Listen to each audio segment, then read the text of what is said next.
And we've watched this mystery of iniquity in our time.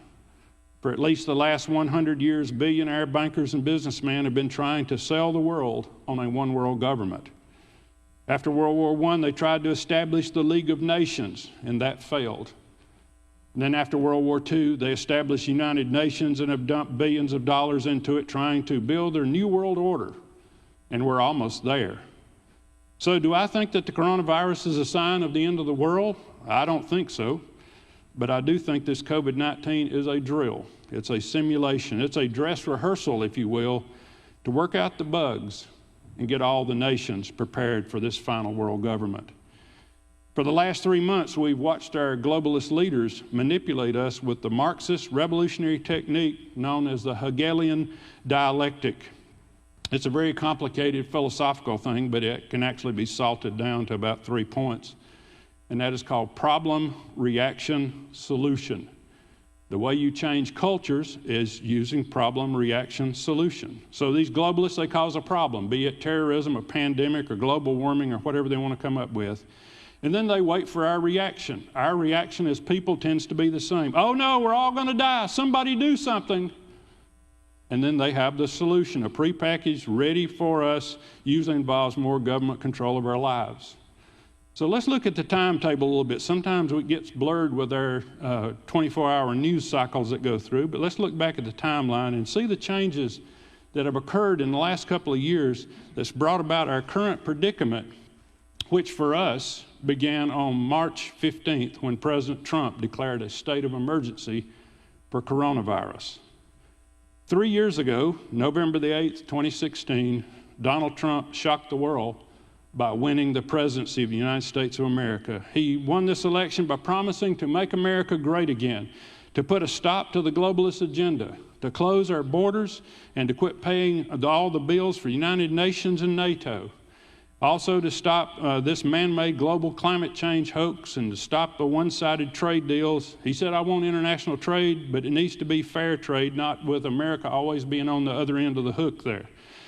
So once he started all this, immediately the globalist billionaire banking and business class turned on him.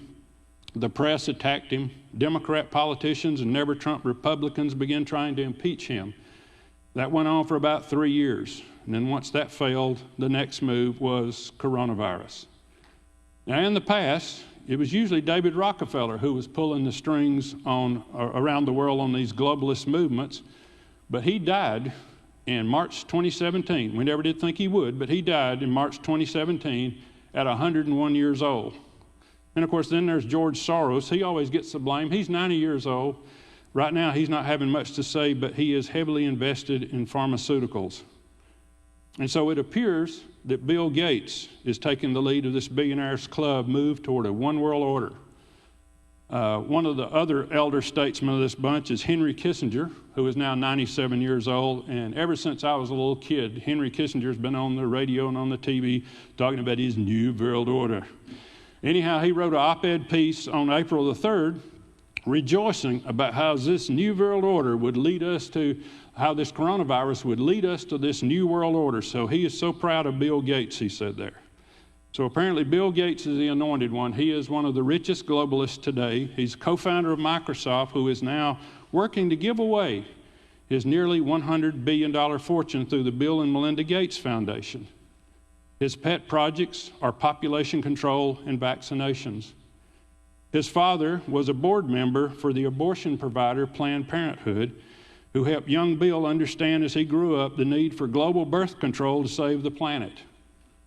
Vaccinations, strangely, by Bill, are considered a subset of population control.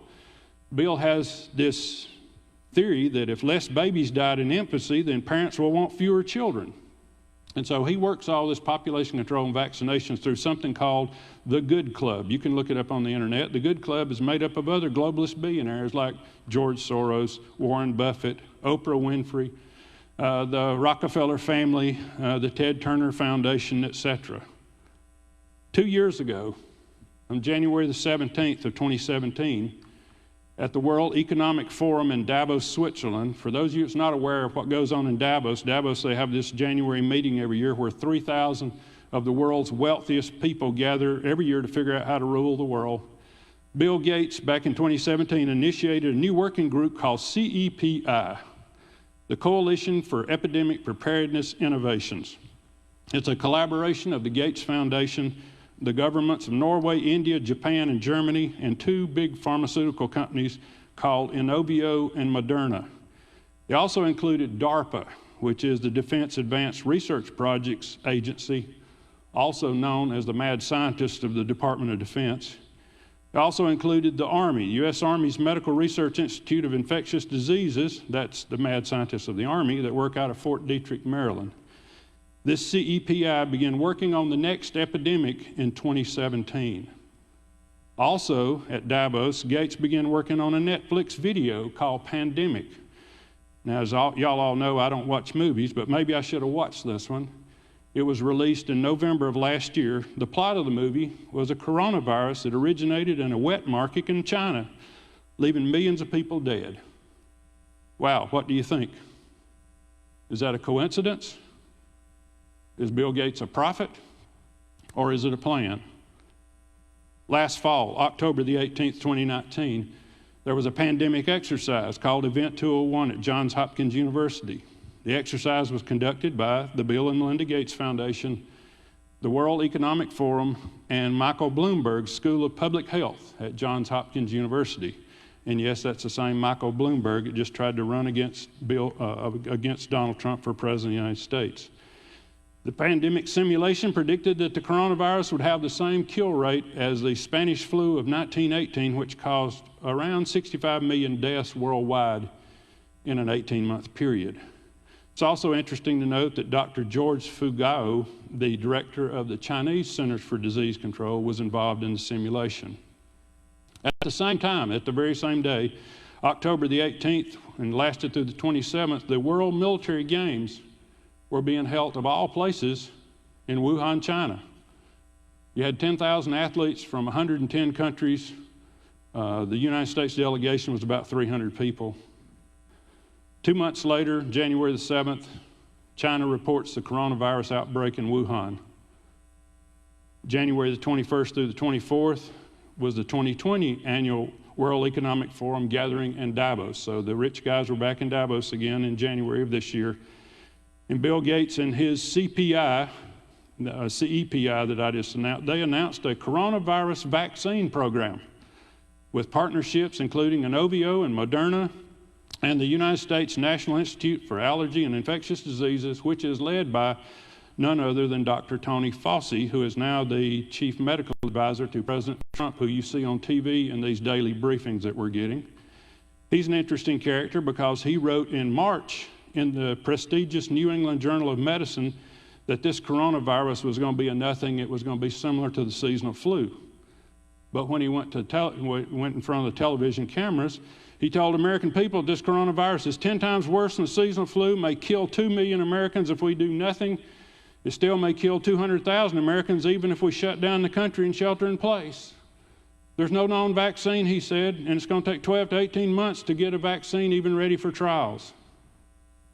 And of course, the question is where did Dr. Fauci get all those numbers? Where did he get the model of the 2 million people and 200,000 people? Well, it turns out that came out of the University of Washington, the Institute for Health Metrics and Evaluation, which is funded by the Bill and Melinda Gates Foundation. Before the thing was over in Switzerland, we had something going on at the United States Capitol. On January the 24th, the United States House of Representatives began drafting a coronavirus stimulus bill called the CARES Act. Yes, the money that you got this past week and deposited into your account actually started the legislative process on January the 24th, which as Americans, we didn't even know there was such a thing as a coronavirus till March, but somebody knew. So somebody in Congress knew it well enough to know that we were going to need relief, and they started a bill back on January the 24th. By the way, January the 24th is also the same time that the Senate was getting an ultra-secret briefing about this, and our new Senator, Kelly Loeffler, all of a sudden started having some changes made to her investment strategy on Wall Street. January the 30th, the United Nations World Health Organization officially launches a worldwide public health emergency for what they called a novel coronavirus. Even though at that time there was only 150 cases in the world, nevertheless, they knew it was going to be an emergency. By the way, novel means newly discovered, means never seen before, means COVID-19 didn't just come crawling out of the woods.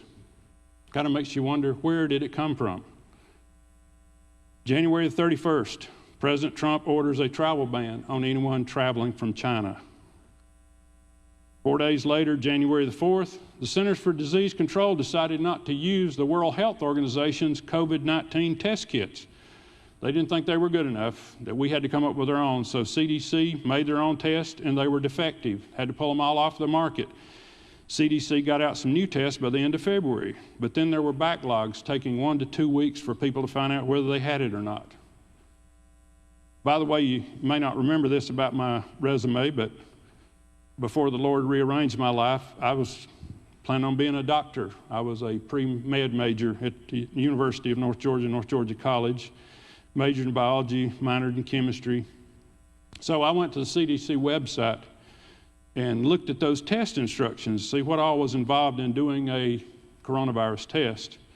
And listen to this. This is a quote from the CDC website. A positive COVID-19 test does not rule out bacterial infections or co-infections with other viruses. Even COVID-19 may not even be the definite cause of the disease. Still, report all positive cases to CDC. Now, in layman terms, what that means is a patient may actually be sick with seasonal flu or pneumonia or PD. Molecule of COVID-19 DNA in their swab of their throat or their nostrils, then you're going to report that to CDC as a positive case. Well, one of the things that does for you is it definitely pumps up the numbers to make sure that everything that happens out there in the medical field is a COVID-19 case. Well, anyway, the next day, February the 5th, Donald Trump was acquitted on the charges of impeachment. So all this time, we've been watching news about this impeachment, and we knew nothing about this COVID-19 thing that was going on out there in the world. So March the 11th, the World Health Organization officially declared the COVID-19 a global pandemic. March the 14th, the Associated Press announced volunteers in Seattle were given the COVID-19 vaccine. Wait a minute. That was made by Moderna, where have we heard that name before? And it was approved by Dr. Fauci's National Institutes of Health. And wait a minute, that's less than 2 months. I thought Dr. Fauci earlier said it takes at least 12 or 18 months to get a vaccine ready for trials. So something's going on there. Anyhow, March 15th, President Trump declares a state of emergency in the United States for COVID-19. And that's when we begin the social distancing, setting 6 feet apart, standing 6 feet apart, no meetings with over 10 people.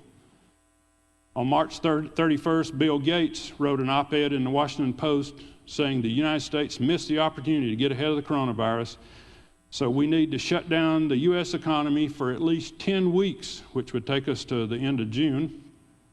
And a week earlier, Bill Gates did a TED Talk interview where he said that once people of the world learn to trust science to solve a pandemic, maybe they'll be ready to trust science to solve climate change. And it kind of makes you wonder, where are we going with this thing? And so now we've moved on in our television narrative. Now the narrative is whodunit. Where did this COVID-19 originate? Chinese leaders are saying that the United States military who attended the World Games in Wuhan released it as a bioweapon against China.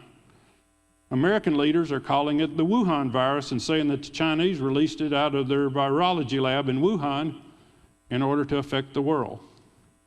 The truth is probably up in there somewhere.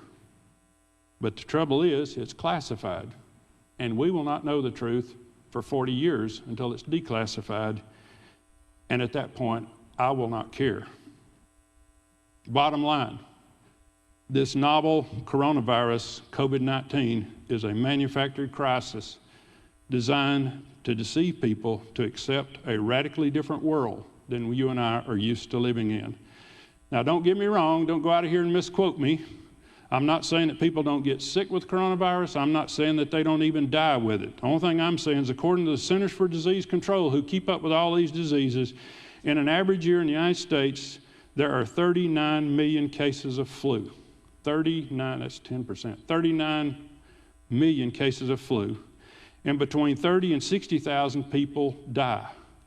And I've been living on this planet for 63 years now, and we have never shut down the U.S. economy over that big of a threat and that many deaths. But here we are, for some reason, the powers that be have chosen to shut down America over COVID-19, which we've already said they're cooking the books on it. But right now, they've only got 70,000 cases against 39 million cases every year between flu and COVID. And also today, they've got it jacked up to 35,000 deaths, but still that's considered a low flu year. So once again, why did we shut down the economy? I believe we are being deceived and manipulated. And the question is why are we being deceived and where are we going with this? Well, according to the prophet Daniel and the apostle Paul, the mystery of iniquity is already at work.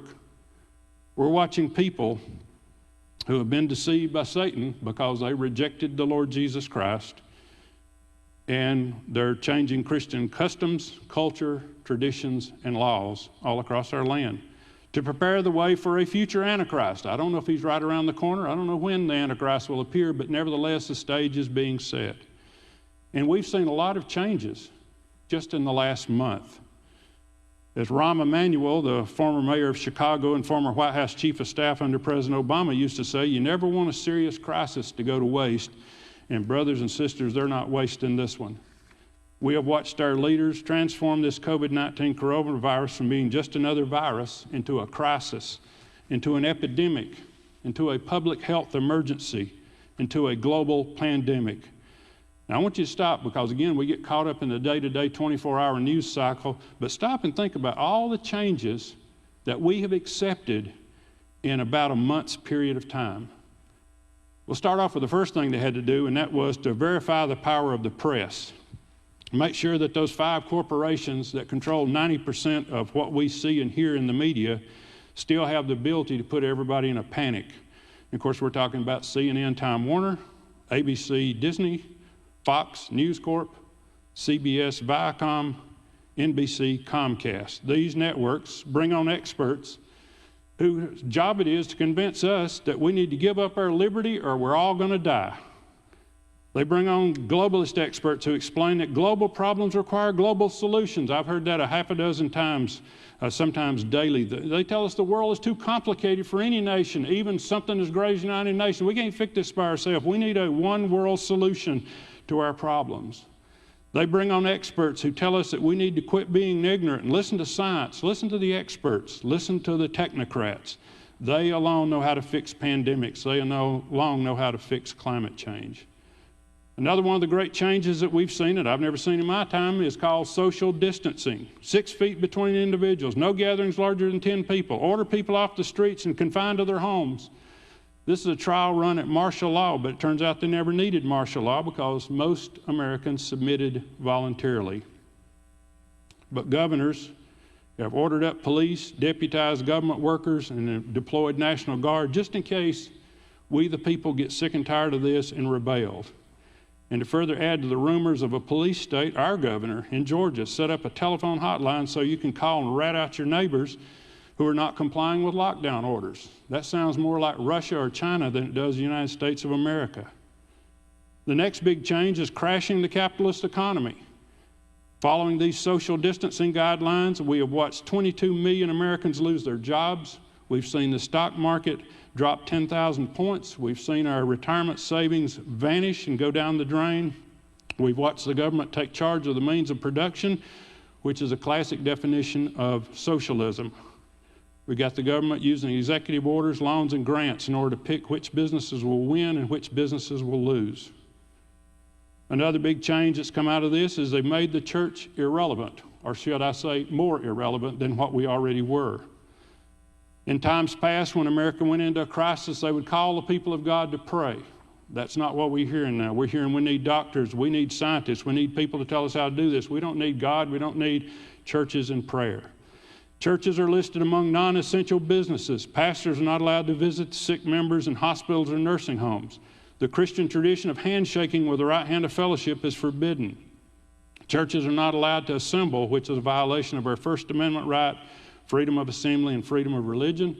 Not to mention it's also a violation of Hebrews chapter 10, verse 25, which says, "Do not forsake the assembling of ourselves together." Our sermons and our Sunday school classes are forced online, which means that all of our words are being saved and stored in the National Security Agency's new and huge data center in Utah, which, as long as we have a government that's okay with Christianity, is okay. But what if our new world government is more like China? Then our very own words will be used against us in a criminal trial. So NSA, if you're listening, there it is. And so now the government is offering free money to churches.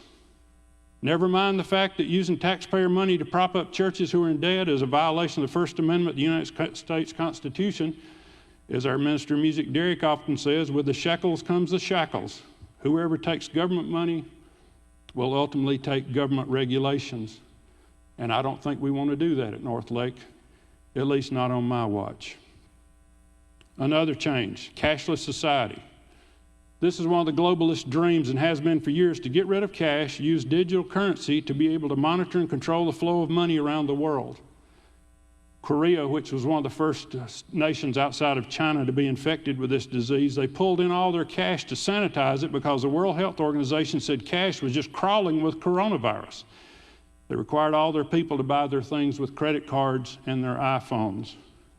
In the United States, Speaker Pelosi's first corona relief House bill called for using digital dollars in order to give people their money that went out last week. Of course, you remember the Democrat House bill didn't pass, but the Republicans modified it, and they did pass a bill that didn't have digital dollars in it. But we're already seeing, pushing it through the IRS, there was all kinds of problems. We had money going to the wrong people, going to the wrong banks. Had some fireman, I think, here in Hall County got $7 million check last week. I mean, it was strange, I guess, just to prove that it's not going to work that way. So now we have a Senate subcommittee on banking that's working on the details of how to give any future money to Americans in digital money instead of cash. Speaking of the government giving out money, one of the goals of this New World Order is universal basic income, where you get paid to do nothing. You don't have to work for money. The government decides what you need. I guess giving $1,200 to every adult and $500 to every child was a good test run. Interesting article in Bloomberg News on April the 5th. Spain is using the coronavirus crisis to roll out its universal basic income system. So apparently some of our nations know what's up with this.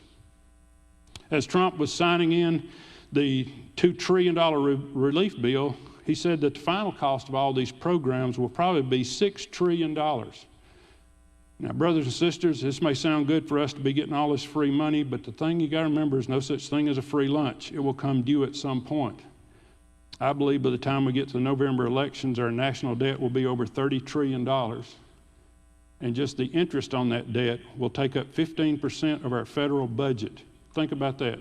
15% of your tax dollars will be going to empower international bankers who are holding our debt. Now, I could go on, but look at the hour. So let me conclude with another little notice change. This one happened around Christmas, on December the 23rd, 2019. The prestigious Scientific American magazine reported that the Bill and Melinda Gates Foundation and MIT, the Massachusetts Institute of Technology, had developed a biometric tattoo where a nanochip can be injected into your forearm at the same time you're being vaccinated. Therefore, your arm can be scanned to reveal your identity, your vaccinations, maybe even your medical records. The biometric tattoo program is part of a bigger plan called ID 2020 that was also announced this January at the World Economic Forum in Davos, again sponsored by the Bill Gates Foundation, Rockefeller Foundation, and several other billionaire organizations. These compassionate billionaires advertise this as being a special tool to help poor little children in undeveloped countries where in a crisis, when there's a war or famine or something like that, they have to run to some other country, and you don't know, they don't carry papers with them, so you don't know whether they've had their shots or not. So all they got to do is scan their little forearm and know whether they've had their shots or not. Sounds very compassionate.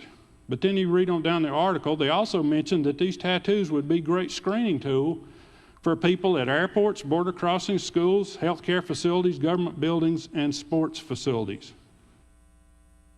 Brothers and sisters, 2 Thessalonians 2:7, the mystery of iniquity is already at work. Now, I know for those of you that are still watching by television, I haven't turned it off yet, after one of my conspiracy theory prophecy sermons that I do from time to time, I'm often asked, well, Brother Danny, well, what can we do about it? I mean, you preach a sermon to scare us all to death. Well, what can we do about it? Are there some politicians that we can call to stop this thing? And the answer to that is I don't think so, because I think this train left the station a long time ago. The real question is not what can we do. The real question is going to be, what will you do? If this coronavirus makes its second or third wave around the world like the experts are predicting, and the Bill Gates vaccine is magically ready, and they offer you the vaccine, but in order to get the vaccine, you also have to receive the biometric tattoo. Will you take it?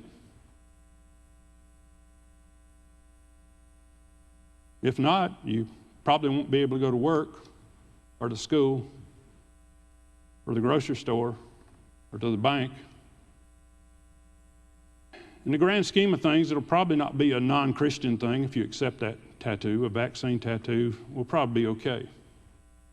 But later on, if we carry out this philosophy to Revelation chapter 13, when it's not just about a vaccine, but when you're required to swear allegiance and be willing to worship the exalted leader of the United Nations, or whatever the name is called at that point, to prove your loyalty to the UN, then you must take this biometric tattoo.